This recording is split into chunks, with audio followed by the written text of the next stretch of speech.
My name is Sheriff Ian Parkinson. I'm joined here obviously by the president of Cal Poly, Jeff Armstrong. I want to begin today, or we're beginning here today, because this is where it all began on the campus of Cal Poly University.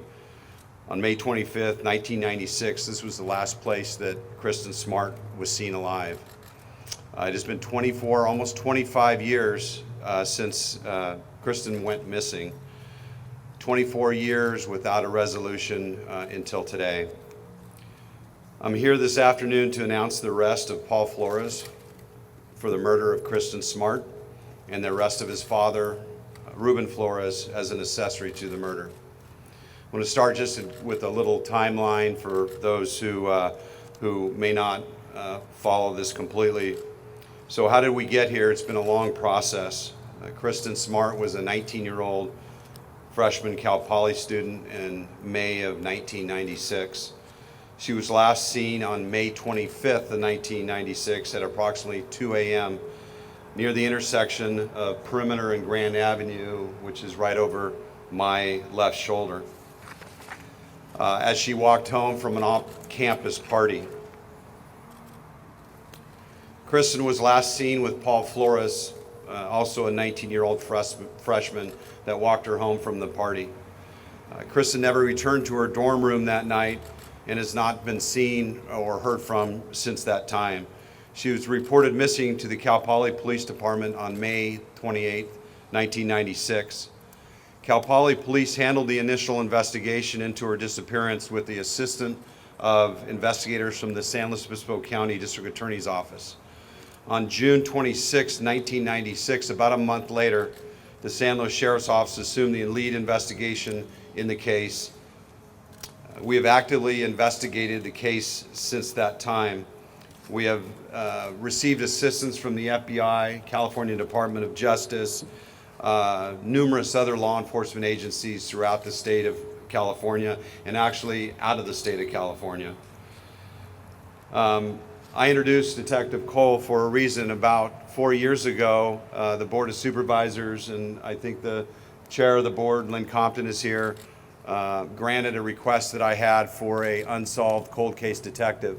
Many of our cold cases are actually assigned to our detectives in addition to their normal caseload, and Kristin's was one of those cases.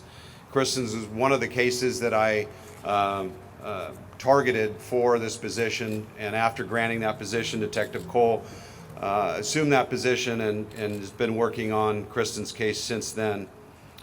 Throughout our investigation, Paul Flores has remained a person of significant interest. There's been some discussion of what is a person of interest versus a suspect, and it's really a matter of terminology. When a crime occurs, everybody involved in that area could be a person of interest until they're ruled no longer of interest, either through alibi, through witness, through physical evidence. But Paul remained as a person of interest, and as the case progressed, became a suspect and the prime suspect in the case.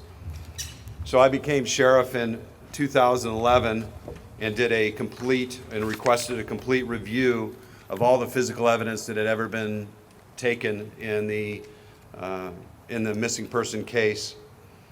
In late 2016, we discovered additional evidence that confirmed that Paul was the suspect in the disappearance.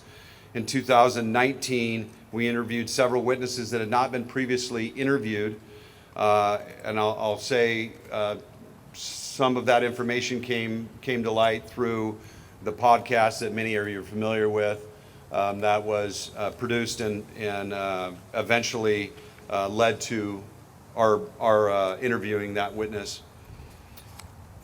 And with the knowledge of the discovered of new evidence, new witnesses, sheriff's detectives secured a court order authorizing the interception and monitoring of Paul Flores' cell phone and text messages. This is one of many things that have been done over the last 10 years.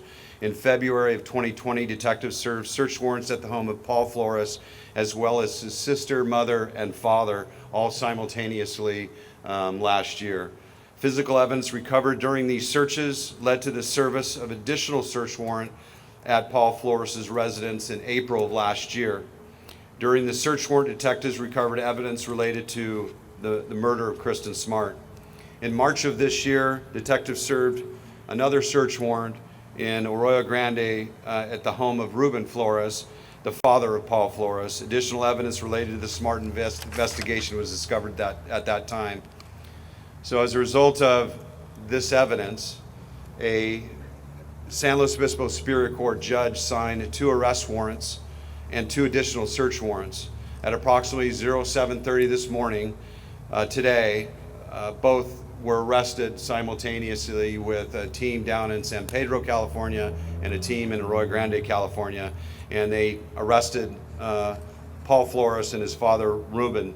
Paul was arrested for charge of murder with 0 bail, meaning he is unable to bail.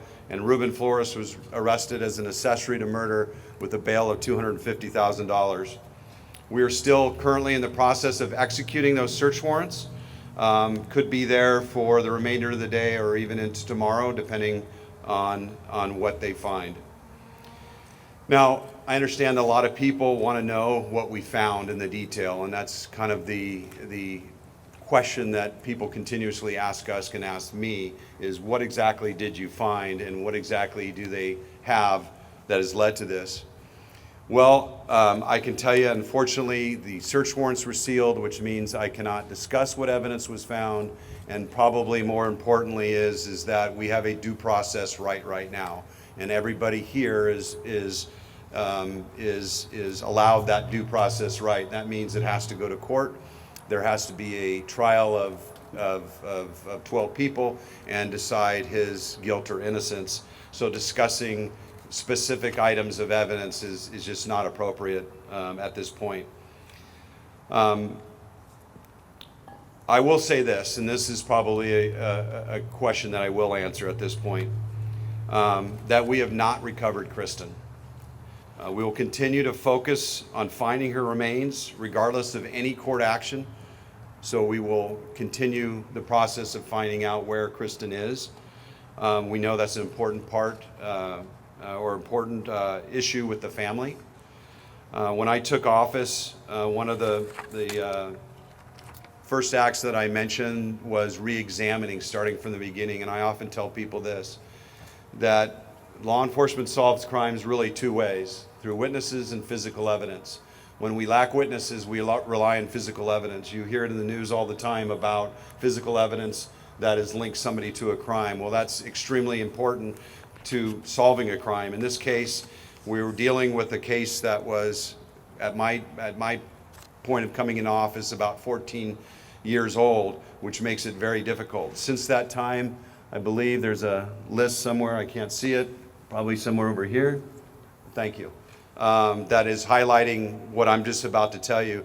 Since I came into office in 2011, we have served over 41 search warrants on this case, done physical searches of 16 different locations, one of which was back on the back hill, you may remember a few years ago, a complete re-examination of every physical item seized, submission of 37 items of evidence from the early days of the case for modern DNA testing, recovery of 193 items of physical evidence, new physical evidence. We've conducted approximately 137 person-to-person interviews, and in addition, completed over 500 additional police reports. I can tell you this file, the size of it is probably in the size, if you put it on a hard drive, it's in excess of 3 terabytes. It's that much involved in this case. It's my hope that we're able to take the first step toward justice for the Smart family. Peace for the community, some justice out there for all of us, and most especially for Kristin.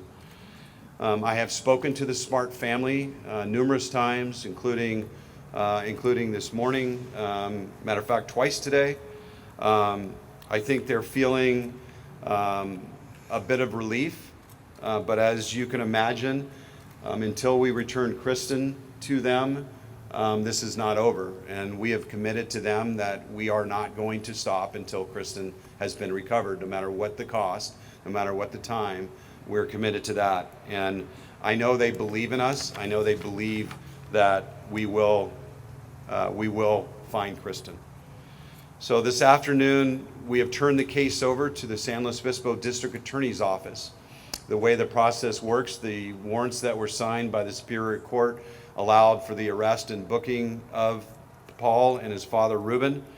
Now the case has been handed to the District Attorney for review and their announcement of further proceedings. I'd like to thank my investigators. There was certainly the investigator that I introduced, Detective Cole, but there was Detective Commander that's in the audience, a new Detective Commander, many people over the years that have worked on this case.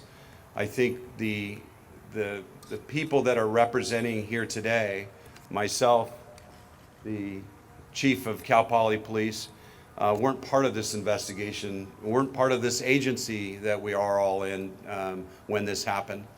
And I think the cooperation that's taken place, I know President Armstrong has really opened the door for us to do and provide us anything that he possibly can, including having this press conference here in Cal Poly today.